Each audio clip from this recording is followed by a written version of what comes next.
صل على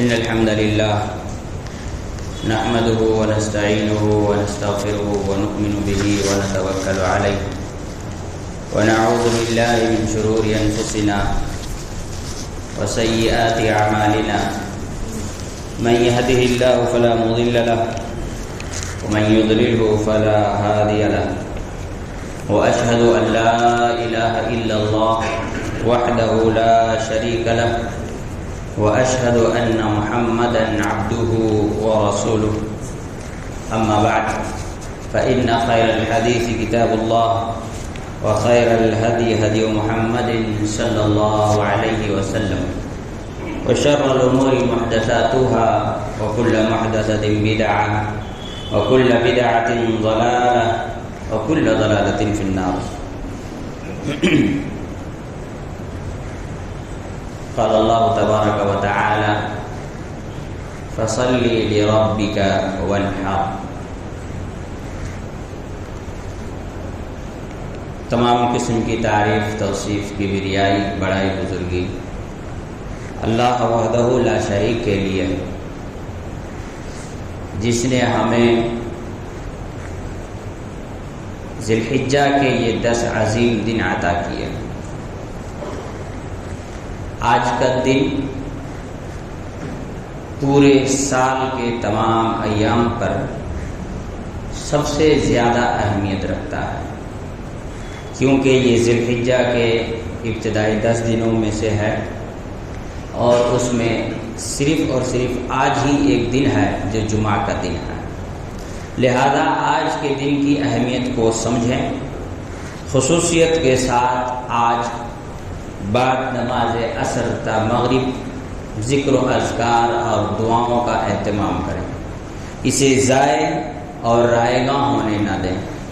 گزشتہ سال ہماری خوش نصیبی تھی کہ ذی الحجہ کے 10 دنوں میں 2 جمعہ تھا، لیکن اس سال صرف ایک ہی جمعہ ہے، لہذا اس کی قدر کریں.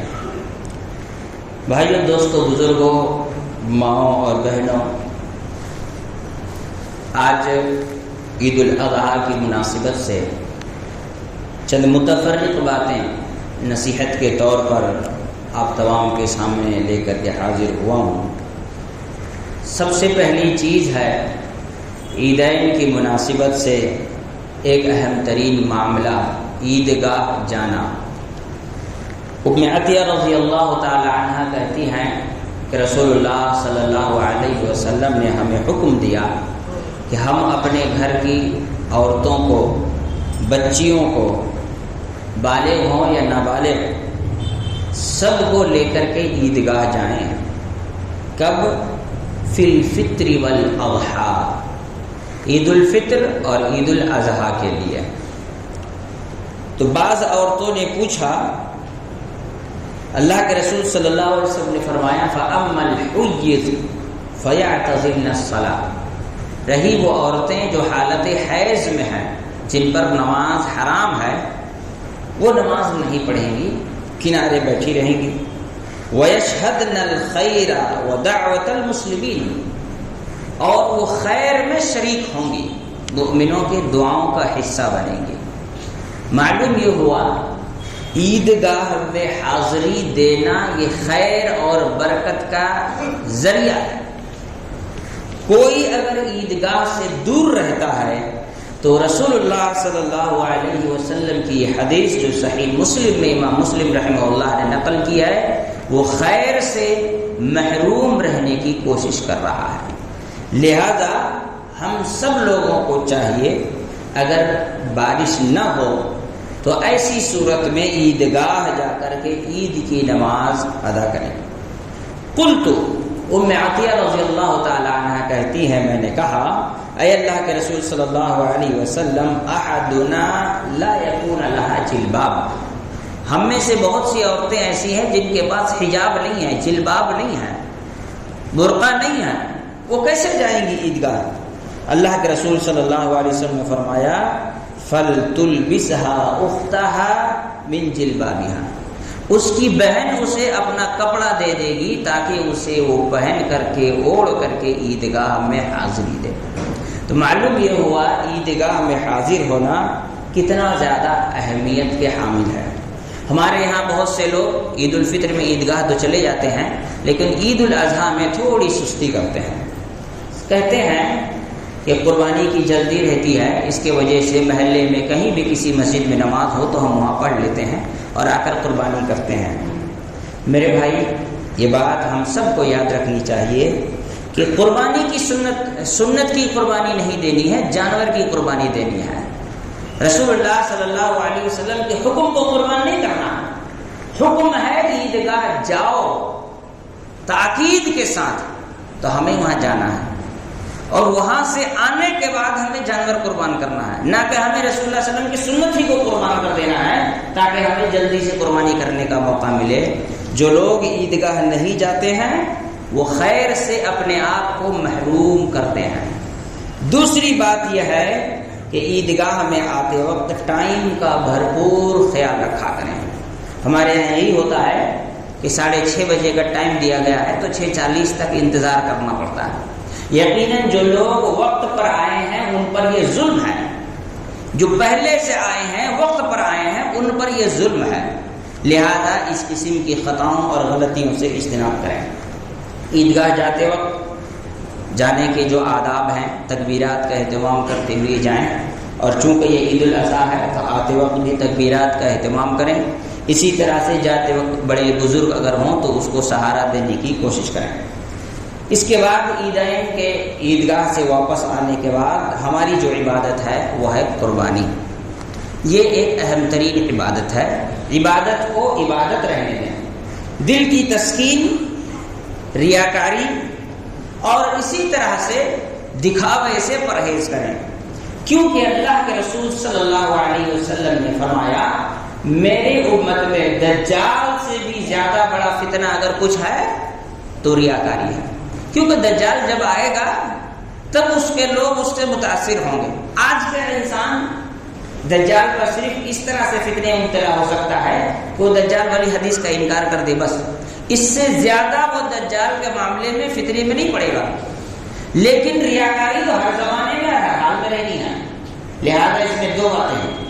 بہت سے لوگ مخلص تو ہوتے ہیں لیکن قربانی دل کے سکون کے لیے کرتے ہیں، دل کے سکون کے لیے نہیں، اللہ کی رضامندی کے لیے کریں، بلکہ اللہ رب العالمین نے یہ صاف حکم دیا ہے کہ آپ کے دل کے سکون، جانور کا خون، جانور کا گوشت، ان سب سے ہمیں کوئی واسطہ نہیں، ہمیں صرف آپ کے تقوی کی ضرورت ہے، یا ہم آپ کا صرف تقوی دیکھنا چاہتے ہیں۔ میرے بھائیوں، میرے دوستوں، میرے بزرگوں، جانور کی قربانی کرنے والے انسان کے لیے بہت سارے شرائط ہیں، جیسے مسلمان ہونا، صاحب ایمان ہونا، صاحب توحید ہونا، ویسے ہی ایک انسان جو قربانی کرنا چاہتا ہے اس کے لیے ضروری ہے وہ صلاح یعنی نماز کا پابند ہو، رزق حلال کا اہتمام کرتا ہو۔ فصلی لربک وانحر، پہلے صلاح۔ اللہ رب العالمین نے فرمایا نماز صلاح اپنے رب کے لیے ادا کرو اور قربانی کرو، تو نماز کا پابند ہونا ضروری ہے، صلاح کی پابندی ضروری ہے۔ ان صلاتی میں پہلے صلاح ہے، پھر وہ نسکی، پھر قربانی ہے، پھر وہ محیای و مماتی للہ رب العالمین۔ مجھے تو کبھی کبھی اس بات کا اندیشہ ہوتا ہے جب کوئی بے نمازی قربانی کرتے وقت یہ کہتا ہے ان صلاتی، میری نمازیں، تو فرشتے بھی کہتے ہوں گے تو نے تو پڑھی تھی، پھر بول کیوں رہا ہے؟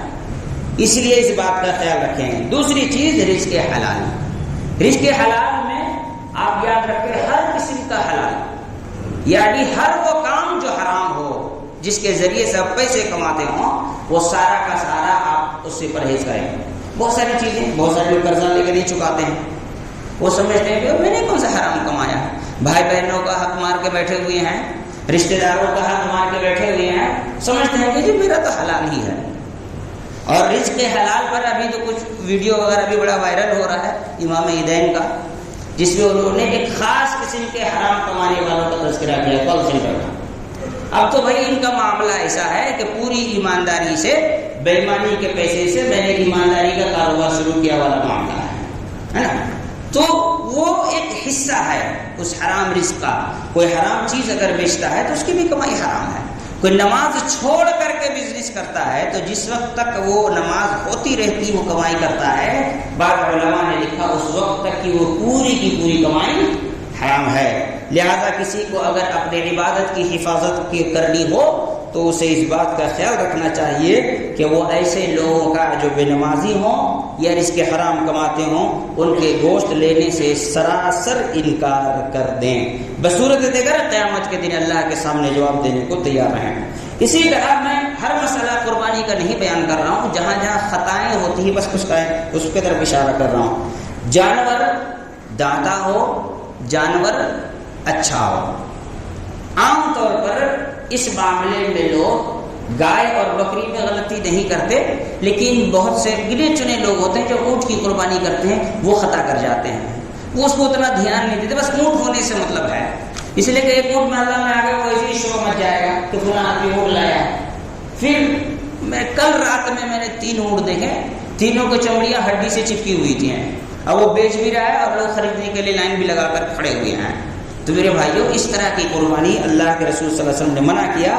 ایک لنگڑا جانور جس کا لنگڑا پن ظاہر ہو، ایک اندھا جس کا اندھا پن ظاہر ہو، ایک وہ جس کے ہڈی میں گودا نہ ہو، گوشت نہ ہو. لنگڑا، اندھا اور وہ جانور جس کی چمڑی ہڈی سے جا کے چپک جائے اس کی قربانی صحیح اور درست نہیں ہے. کھسی میں گائے میں تو ماشاءاللہ لوگ خیال رکھ لیتے ہیں، لیکن جیسے میں نے کہا جس کو اونٹ کی قربانی کرنی ہوتی وہ اس کے طرف توجہ نہیں دیتا ہے، یہاں خطا اور غلطی کے شکار ہوتا ہے. اسی طرح سے جانور کو تکلیف دینے سے پرہیز کریں.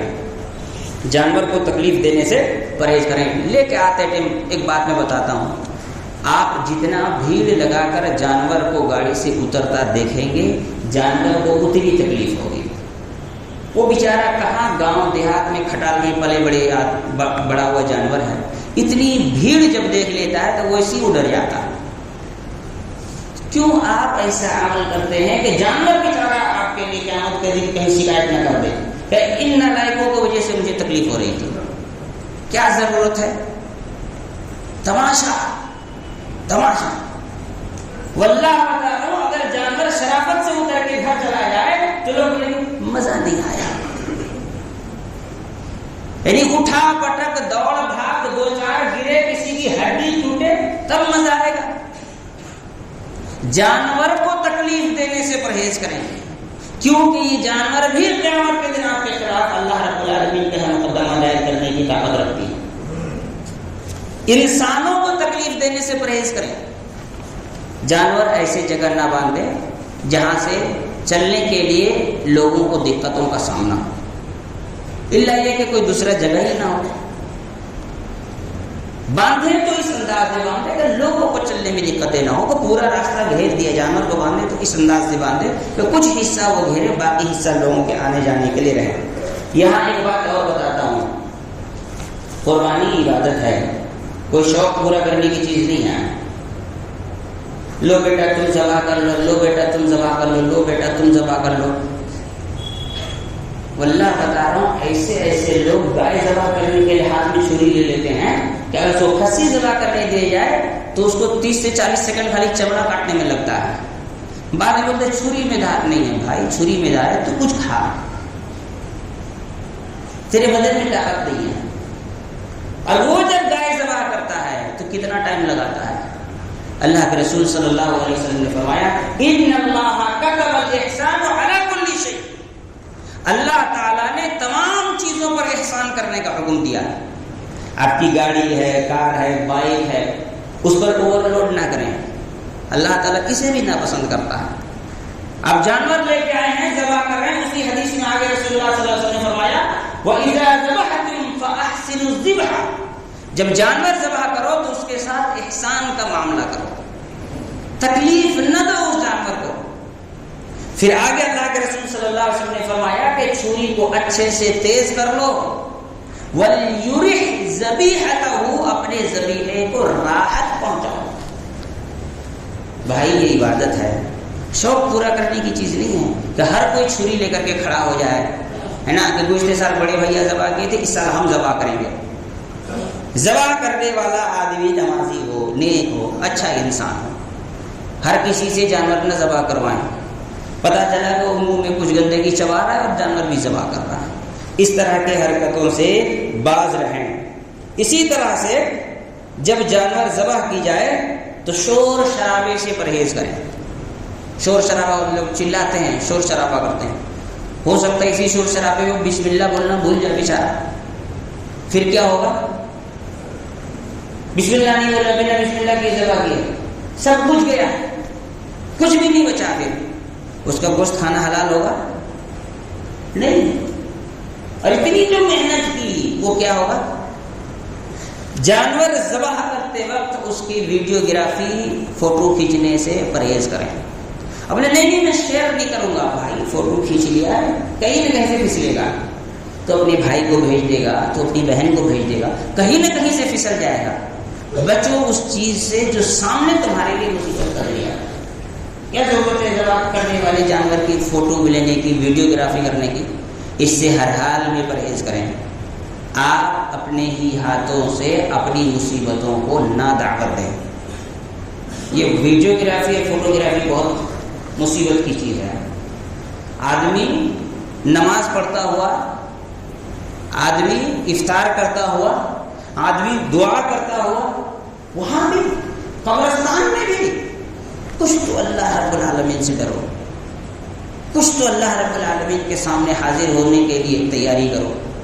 قبرستان میں، دوسری جگہوں پر بھی لوگوں کو دیکھا وہ لگے رہتے ہیں موبائل لے کر کے، ویڈیو لے رہے ہیں، فوٹو کھینچ رہے ہیں۔ بھائی مردوں کے ساتھ سیلفی لے رہے ہیں قبرستان جا کر کے۔ تو جانور ذبح کرتے وقت، اس کو گراتے وقت کسی بھی صورت میں ویڈیوگرافی سے، فوٹو لینے سے پرہیز کریں۔ اسی طرح سے گندگیوں سے پرہیز کریں، گندگی سے پرہیز کریں۔ اس معاملے میں زیادہ بولنے کی ضرورت نہیں، ماشاءاللہ دوسرے شہروں کے مقابلے میں کلکتہ بہتر ہے، لیکن اور سترکتا کی اور زیادہ اہتمام کی ضرورت ہے۔ اسی طرح سے اس بات کا خیال رکھیں کہ جب جانور ذبح کیا جائے تو یہ تو خیر کسائی کا کام ہے، لیکن آپ خیال رکھیں، اس کو بتائیں جب تک مکمل جان نہ نکل جائے، چمڑی نہ نکالیں، اس کی ہڈیاں نہ توڑیں۔ یہ بات بالکل معلوم ہے سب کو، کسائیوں کی قلت ہوتی ہے، دقتیں ہوتی ہیں، ہے نا، وقت نہیں ہوتا ہے، ایک آدمی ذبح کر رہا ہوتا ہے، ایک کا دوسرا والا پیچھے کھڑا ہوتا ہے، یہاں سمیٹو میرے گھر چلو، ہے نا۔ لیکن اس کا مطلب یہ نہیں ہے کہ جانور ابھی پوری طرح مارا نہیں ہے، اس کی گردن موڑنا شروع کر دیں، ہڈیاں توڑنا شروع کر دیں۔ خاص کر کے کھسی والا کسائی ایسا ہی کرتا ہے، تھوڑا سا خون نکلا نہیں کہ مار کے اس کی گردن موڑ کر کے اس کی ہڈی توڑ دیتا ہے۔ یہ چیز جائز اور درست نہیں ہے۔ تاخیر ہوتی ہے، اس بات کا ہمیں بھی علم ہے، بات سمجھ میں آتی ہے، لیکن اس کی وجہ سے آپ جانور پر ظلم کریں، شریعت اس بات کی اجازت نہیں دیتی ہے۔ اسی طرح سے جانور کو جب ذبح کرنے کے لیے باندھتے ہیں یا پکڑتے ہیں تو اس وقت بھی دو بات کا خیال رکھیں، ایک اچھی طرح باندھیں، دوسرا بہت اچھی طرح نہ باندھیں۔ یہ میں بات کیوں کہہ رہا ہوں؟ اس لیے کہ جانور کو آپ ذبح کریں گے، اس کو ہلکا پھلکا ہاتھ پیر ہلانے کا موقع دیں، اس سے کیا ہوگا، اس حصے میں موجود خون باہر نکلے گا۔ اتنا سختی کے ساتھ باندھ کے اس پہ چڑھ بیٹھے اگر بیل کے اوپر کہ وہ اپنے ہاتھ پاؤں ہلا ہی نہ سکے تو پھر وہ خون اندر نہیں جائے گا، اور اللہ رب العالمین نے خون کھانا حرام قرار دیا۔ اسی لیے اس بات کا خیال رکھیں کہ باندھیں، اچھی طرح سے باندھیں تاکہ وہ کسی انسان کو چوٹ نہ لگے، اٹھ کر بھاگنے نہ لگے، لیکن جب وہ ذبح ہو جائے تو ایسی صورت میں ہلکا ڈھیلا اسے چھوڑیں، اسے اپنے ہاتھ پاؤں کو ہلانے کا موقع دیں تاکہ اس کے بدن سے خون آسانی کے ساتھ نکل جائے۔ ابھی 2-3 دن پہلے ایک سوال کسی نے کیا تھا کہ بعض لوگ قربانی کے جانور میں ہی عقیقہ کر لیتے ہیں، بعض لوگ قربانی کے جانور میں ہی، بس 7واں دن ہے قربانی کا بھی دن ہے، نہیں، ایک جانور ایک کام ہے نا، آپ یا تو عقیقہ کریں گے یا قربانی کریں گے، اور اگر دونوں کرنا ہے تو 2 الگ جانور کریں گے،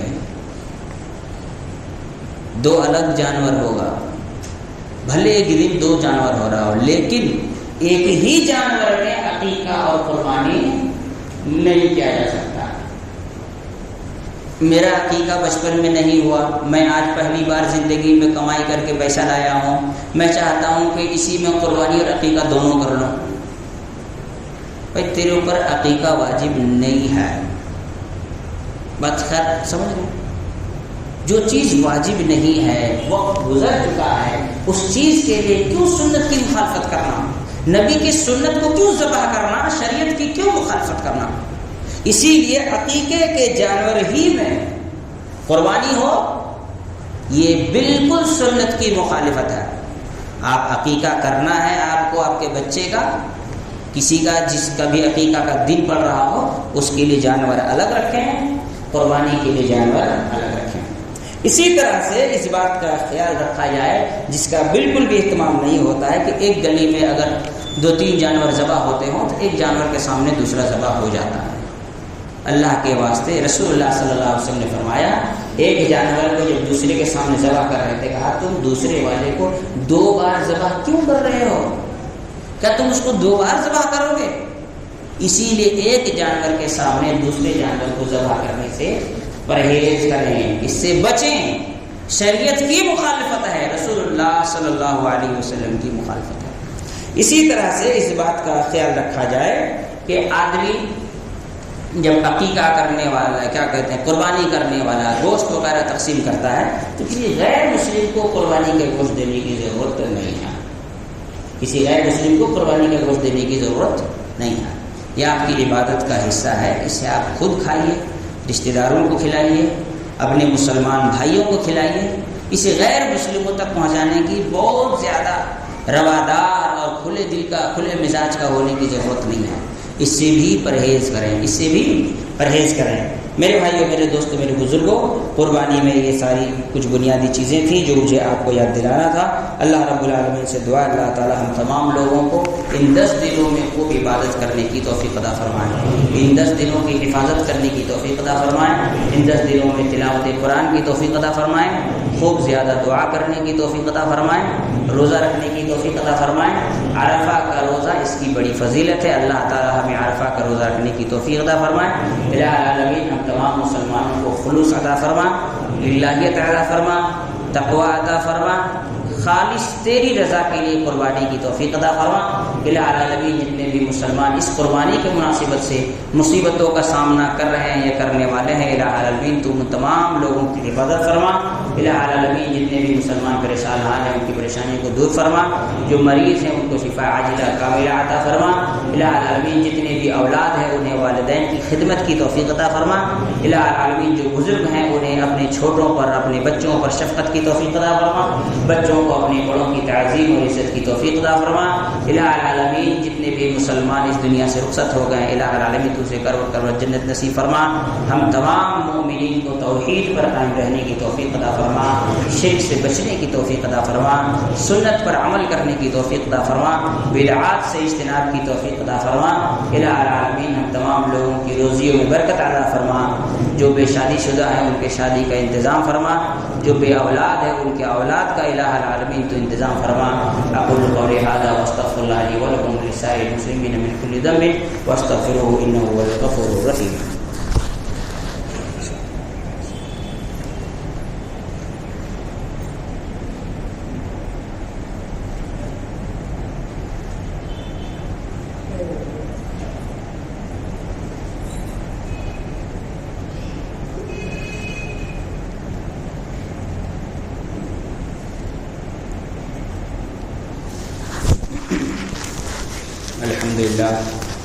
الحمد لله كفى وسلام على عباده الذين اصطفى. اما بعد، اعوذ بالله السميع العليم من الشيطان الرجيم. ان الله وملائكته يصلون على النبي يا ايها الذين امنوا صلوا عليه وسلموا تسليما. اللهم صل على محمد وعلى ال محمد كما صليت على ابراهيم وعلى ال ابراهيم انك حميد مجيد. اللهم بارك على محمد وعلى ال محمد كما باركت على إبراهيم وعلى آل إبراهيم إنك حميد مجيد. عباد الله رحمكم الله، إن الله يأمر بالعدل والإحسان وإيتاء ذي القربى وينهى عن الفحشاء والمنكر والبغي يعظكم لعلكم تذكرون.